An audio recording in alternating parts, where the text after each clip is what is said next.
गुरु रूप प्यारी साध संगत जी, वाहिगुरु जी का खालसा, वाहिगुरु जी की फतेह। प्रोफैसर पूरन सिंह जी की एक अमोलक लिखत है जिसका सिरलेख है गुरु नानक अते रबी मेहर। आओ उसका अखीरला भाग सरवण करन की कोशिश करिए जी। लड़ी नूं जोड़न लई पिछले भाग दियां कुछ सतरां दोबारा पढ़ियां जा रही हैं जी।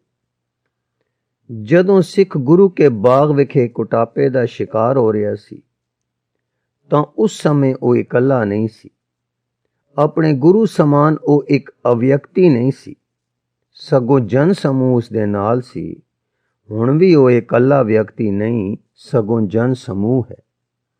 ਸੜਕ ਕੰਢੇ ਇਸਤਰੀਆਂ ਖੜੀਆਂ ਨਾਮ ਦੀ ਧੁਨੀ ਉਚਾਰ ਰਹੀਆਂ ਸਨ ਅਤੇ ਕੁੱਟਮਾਰ ਸਹਿਣ ਲਈ ਜਾ ਰਹੇ ਆਪਣੇ ਵੀਰਾਂ ਨੂੰ ਪ੍ਰੇਮ ਨਾਲ ਦੁੱਧ ਛਕਾ ਰਹੀਆਂ ਸਨ।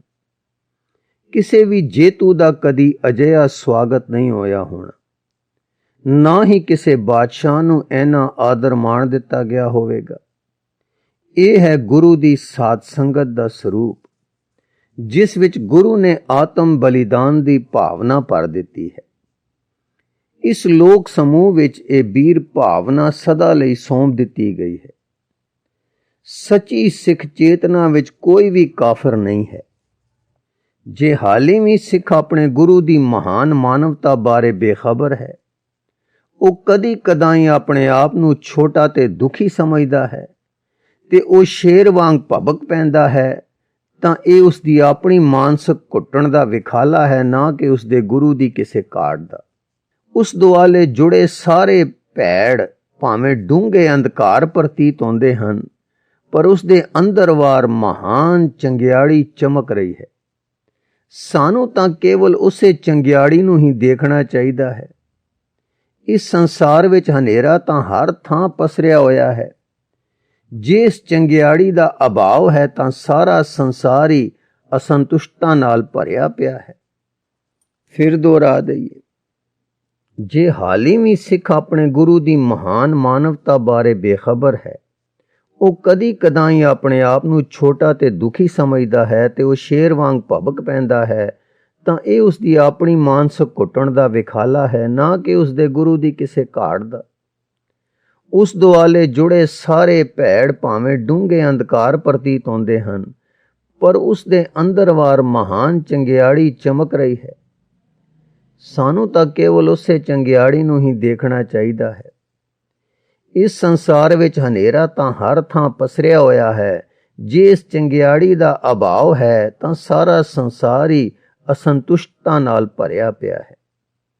ਗੁਰੂ ਗੋਬਿੰਦ ਸਿੰਘ ਦੀ ਪਵਿੱਤਰ ਭਾਵਨਾ ਬੁੱਧ ਜੀ ਦੇ ਸਮਾਨ ਦੈਵੀ ਹੈ, ਈਸਾ ਜੀ ਵਾਂਗ ਕਰੁਣਾ ਭਰਪੂਰ ਹੈ ਅਤੇ ਮੁਹੰਮਦ ਸਮਾਨ ਤੀਬਰ ਮਨੁੱਖੀ ਭਾਵਨਾ ਨਾਲ ਓਤਪ੍ਰੋਤ ਹੈ।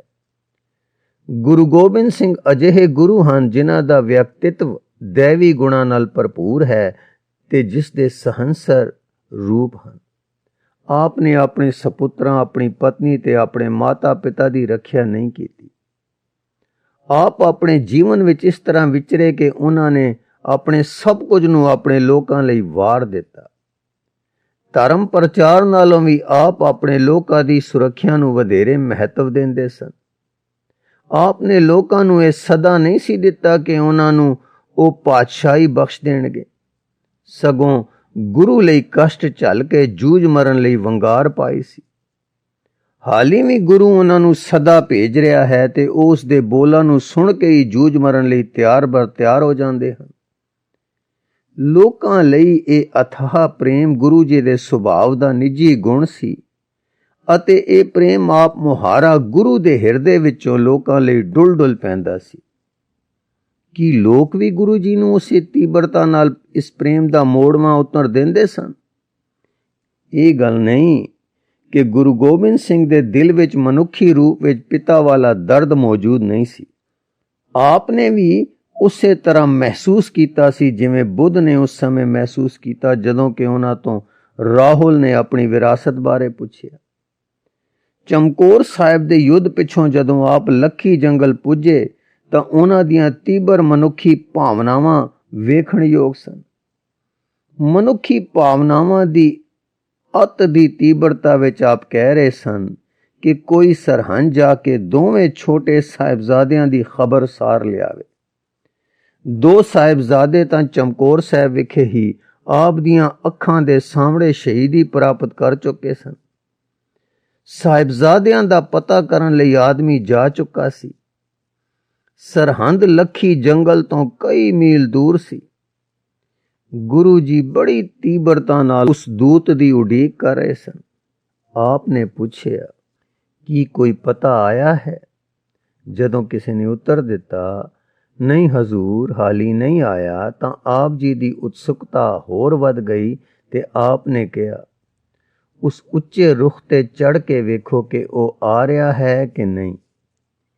ਇਹ ਸੀ ਗੁਰੂ ਗੋਬਿੰਦ ਸਿੰਘ ਦੇ ਦਿਲ ਵਿੱਚ ਇੱਕ ਪਿਤਾ ਵਾਲੀ ਭਾਵਨਾ।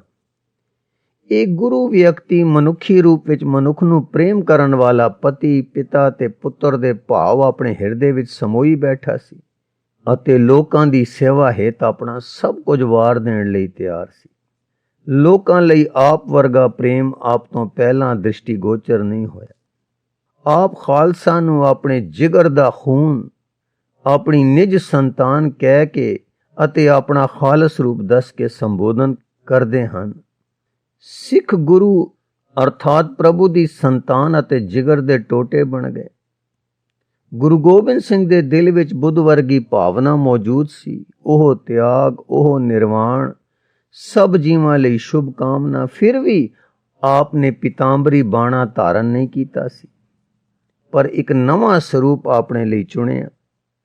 ਸਿਰ ਉੱਤੇ ਲੰਮੇ ਕੇਸਾਂ ਦਾ ਜੂੜਾ, ਉੱਪਰ ਦਸਤਾਰ, ਸਿਪਾਹੀ ਵਰਗੀ ਪੁਸ਼ਾਕ, ਗਾਤਰੇ ਵਿੱਚ ਕਿਰਪਾਨ ਅਤੇ ਘੋੜੇ ਉੱਤੇ ਅਸਵਾਰ। ਆਪ ਨੇ ਸਦੀਆਂ ਦੇ ਜਬਰ ਤੋਂ ਆਪਣੇ ਲੋਕਾਂ ਨੂੰ ਬੰਧਨ ਮੁਕਤ ਕੀਤਾ ਤੇ ਲੋਕਾਂ ਨੂੰ ਫੋਕਟ ਪਰਾਭੌਤਿਕ ਆਦਰਸ਼ਾਂ ਤੋਂ ਬਚਾਇਆ।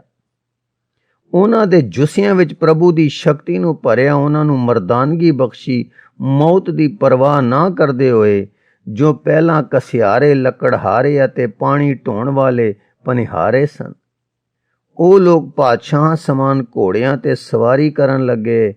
ਆਪ ਨੇ ਸੈਨਿਕਾਂ ਨੂੰ ਆਦੇਸ਼ ਦਿੱਤਾ ਕਿ ਉਹ ਮਨੁੱਖ ਦੇ ਦੁੱਖਾਂ ਨੂੰ ਘਟਾਉਣ ਲਈ ਤੇ ਉਹਨਾਂ ਦੇ ਸੁੱਖਾਂ ਵਿੱਚ ਵਾਧਾ ਕਰਨ ਲਈ ਮਰਨ ਵਾਸਤੇ ਤਿਆਰ ਰਹਿਣ। ਉਸ ਸਿੱਖ ਦਾ ਜੀਵਨ ਤ੍ਰਿਗ ਹੈ ਜੋ ਆਪਣੇ ਅੰਦਰ ਦੇ ਦੈਵੀ ਦਰਦ ਲਈ ਤੇ ਆਪਣੇ ਸਾਥੀ ਮਨੁੱਖਾਂ ਦੀ ਭਲਾਈ ਲਈ ਨਹੀਂ ਜੀਉਂਦਾ। ਬੁੱਧ ਦੇ ਤਥਾਗਤ ਕਰਨਾ ਭਾਵ ਯਿਸੂ ਮਸੀਹ ਦੇ ਮਨੁੱਖੀ ਪ੍ਰੇਮ ਤੇ ਗੁਰੂ ਦੇ ਲੋਕ ਪ੍ਰੇਮ ਨੇ ਧਰਮ ਨੂੰ ਪਵਿੱਤਰ ਬਣਾ ਦਿੱਤਾ ਸੀ। ਇਹ ਸਭ ਗੁਣ ਸਾਰੀ ਮਨੁੱਖ ਜਾਤੀ ਦੀਆਂ ਸਦ ਪ੍ਰਵਿਰਤੀਆਂ ਦਾ ਰੂਪ ਧਾਰਨ ਕਰ ਚੁੱਕੇ ਸਨ। ਹੁਣ ਵੀ ਬੁੱਧ ਦੇ ਕਰਨਾ ਭਾਵ ਦੀ ਲੋੜ ਸੀ। ਯਿਸੂ ਮਸੀਹ ਦਾ ਪ੍ਰੇਮ ਭਾਵ ਵੀ ਲੋੜੀਂਦਾ ਸੀ ਅਤੇ ਹੁਣ ਇਸ ਵਿੱਚ ਗੁਰੂ ਜੀ ਦੁਆਰਾ ਦੈਵੀ ਭਾਈਚਾਰੇ ਅਰਥਾਤ ਗੁਰੂ ਦੀ ਸਾਧ ਸੰਗਤ ਦਾ ਇੱਕ ਹੋਰ ਵਾਅਦਾ ਕਰ ਦਿੱਤਾ ਗਿਆ। ਇਸ ਪ੍ਰਕਾਰ ਪਹਿਲਾਂ ਹੋ ਚੁੱਕੇ ਸਭ ਬੁੱਧਾਂ ਦੀ ਪੂਰਨਤਾ ਗੁਰੂ ਜੀ ਦੇ ਸਰੂਪ ਵਿੱਚ ਸੰਪੂਰਨ ਹੋ ਗਈ। ਹੁਣ ਸਭ ਧਰਮਾਂ ਨੂੰ ਇਹਨਾਂ ਗੁਣਾਂ ਨੂੰ ਅਪਣਾਉਣਾ ਪਏਗਾ। ਸਭ ਰਾਜਨੀਤਿਕ ਵਿਚਾਰਧਾਰਾਵਾਂ ਨੂੰ ਇਸ ਅੱਗੇ ਸਿਰ ਝੁਕਾਉਣਾ ਪਏਗਾ। ਵਿਗਿਆਨ ਨੂੰ ਵੀ ਇਸ ਦੀ ਖਾਤਰ ਕਰਮ ਕਰਨਾ ਹੋਵੇਗਾ। ਇਹੋ ਹੀ ਗੁਰੂ ਜੀ ਦੀ ਇੱਛਾ ਸੀ। ਗੁਰੂ ਜੀ ਨੇ ਆਧੁਨਿਕ ਰਾਜਨੀਤੀ ਵਿੱਚ ਸੋਧ ਕਰ ਦਿੱਤੀ ਹੈ। ਸਮਾਜਿਕ ਪੁਨਰ ਨਿਰਮਾਣ ਦਾ ਯੁੱਗ ਆਰੰਭ ਹੋ ਗਿਆ ਹੈ ਅਤੇ ਭਵਿੱਖ ਵਿੱਚ ਮਨੁੱਖ ਦੇ ਸਾਰੇ ਸਮੁੱਚੇ ਸੰਗਰਾਮ ਦੀ ਇਹ ਵਿਸ਼ਵ ਵਿਆਪੀ ਧਾਰਨਾ ਬਣ ਜਾਵੇਗੀ। ਮਨੁੱਖ ਦੇ ਸਾਰੇ ਕਾਰਜਾਂ ਵਿੱਚ ਅੱਗੇ ਤੋਂ ਮਨੁੱਖ ਦੇ ਪ੍ਰੇਮ ਦਾ ਇਹ ਨੇਮ ਹੀ ਪ੍ਰਧਾਨ ਹੋਵੇਗਾ। ਖਿਮਾ ਦੇ ਨੇਮ ਦੁਆਰਾ ਹਰ ਪ੍ਰਕਾਰ ਦੇ ਜ਼ੁਲਮ ਨੂੰ ਨਿਆਇਕਾਰੀ ਸਿੱਧ ਕਰਨ ਵਾਲੇ ਕਾਨੂੰਨ ਦਾ ਖਾਤਮਾ ਕਰ ਦਿੱਤਾ ਜਾਵੇਗਾ। ਫਿਰ ਦੁਹਰਾ ਦਈਏ ਕਿ ਮਨੁੱਖ ਦੇ ਸਾਰੇ ਕਾਰਜਾਂ ਵਿੱਚ ਅੱਗੇ ਤੋਂ ਮਨੁੱਖ ਦੇ ਪ੍ਰੇਮ ਦਾ ਇਹ ਨੇਮ ਹੀ ਪ੍ਰਧਾਨ ਹੋਵੇਗਾ। ਖਿਮਾ ਦੇ ਨੇਮ ਦੁਆਰਾ ਹਰ ਪ੍ਰਕਾਰ ਦੇ ਜ਼ੁਲਮ ਨੂੰ ਨਿਆਇਕਾਰੀ ਸਿੱਧ ਕਰਨ ਵਾਲੇ ਕਾਨੂੰਨ ਦਾ ਖਾਤਮਾ ਕਰ ਦਿੱਤਾ ਜਾਵੇਗਾ। ਨਨਕਾਣਾ ਤੋਂ ਆਨੰਦਪੁਰ ਦੇ ਬੁੱਧ ਪ੍ਰਗਟ ਹੋਏ ਹਨ। ਪਿਛਲੇ ਬੁੱਧ ਦੀ ਨਿਆਈ ਹਰ ਮਨੁੱਖ ਨੂੰ ਇਸ ਬੁੱਧ ਦਾ ਸਰੂਪ ਧਾਰਨ ਕਰਨਾ ਪਵੇਗਾ ਅਤੇ ਇੱਕੋ ਵਿਸ਼ਵ ਵਿਆਪੀ ਮਨੁੱਖੀ ਸਮਾਜ ਵਿੱਚ ਪ੍ਰਭੂ ਪ੍ਰੀਤਮ ਵੱਲ ਮੁੱਖ ਕਰਕੇ ਹਰ ਵਿਅਕਤੀ ਵਿੱਚ ਇਸ ਦੈਵੀ ਭਰਾਤਰੀ ਭਾਵ ਦੀ ਪ੍ਰਗੀਤਕ ਪ੍ਰਤੀਤੀ ਨੂੰ ਜਗਾਉਣਾ ਪਏਗਾ। ਗੁਰੂ ਨਾਨਕ ਗੁਰੂ ਗੋਬਿੰਦ ਸਿੰਘ ਦੇ ਮਤ ਅਨੁਸਾਰ ਮਨੁੱਖਤਾ ਦੇ ਸੱਚੇ ਲੋਕਤੰਤਰ ਦੀ ਪੂਰਤੀ ਕਰਨੀ ਹੋਵੇਗੀ। ਸਭ ਪ੍ਰਕਾਰ ਦੇ ਸ਼ੇਰ ਮੁਖੇ ਇਤਿਹਾਸ ਨੂੰ ਪਰੇ ਸੁੱਟਣਾ ਹੋਵੇਗਾ। सब कौमां नूं अपने अपने धर्म ग्रंथ खोल के पाठ करना होवेगा। अपने हिरदे ते आत्मा विच मनुखी प्रेम दी मिठत नूं वसावना होवेगा जो उन्हां दे बोलां ते सेवा दे उपकारी भावां तो प्रगट होवेगा। ਇਹ ਹੈ ਮਨੁੱਖ ਦਾ ਉਹ ਭਵਿੱਖ ਜਿਸ ਦੀ ਪੂਰਤੀ ਗੁਰੂ ਜੀ ਦੇ ਆਨੰਦਪੁਰ ਅਰਥਾਤ ਆਨੰਦ ਜਾਂ ਖੁਸ਼ੀ ਦੇ ਨਗਰ ਵਿੱਚ ਹੋਵੇਗੀ। ਫਿਰ ਦੁਹਰਾ ਦਈਏ, ਸਭ ਪ੍ਰਕਾਰ ਦੇ ਸ਼ੇਰਮੁਖੇ ਇਤਿਹਾਸ ਨੂੰ ਪਰੇ ਸੁੱਟਣਾ ਹੋਵੇਗਾ। ਸਭ ਕੌਮਾਂ ਨੂੰ ਆਪਣੇ ਆਪਣੇ ਧਰਮ ਗ੍ਰੰਥ ਖੋਲ ਕੇ ਪਾਠ ਕਰਨਾ ਹੋਵੇਗਾ। ਆਪਣੇ ਹਿਰਦੇ ਤੇ ਆਤਮਾ ਵਿੱਚ ਮਨੁੱਖੀ ਪ੍ਰੇਮ ਦੀ ਮਿੱਠਤ ਨੂੰ ਵਸਾਵਣਾ ਹੋਵੇਗਾ ਜੋ ਉਹਨਾਂ ਦੇ ਬੋਲਾਂ ਤੇ ਸੇਵਾ ਦੇ ਉਪਕਾਰੀ ਭਾਵਾਂ ਤੋਂ ਪ੍ਰਗਟ ਹੋਵੇਗਾ। ਇਹ ਹੈ ਮਨੁੱਖ ਦਾ ਉਹ ਭਵਿੱਖ ਜਿਸ ਦੀ ਪੂਰਤੀ ਗੁਰੂ ਜੀ ਦੇ ਆਨੰਦਪੁਰ ਅਰਥਾਤ ਆਨੰਦ ਜਾਂ ਖੁਸ਼ੀ ਦੇ ਨਗਰ ਵਿੱਚ ਹੋਵੇਗੀ। ਵਾਹਿਗੁਰੂ ਜੀ ਕਾ ਖਾਲਸਾ, ਵਾਹਿਗੁਰੂ ਜੀ ਕੀ ਫਤਿਹ।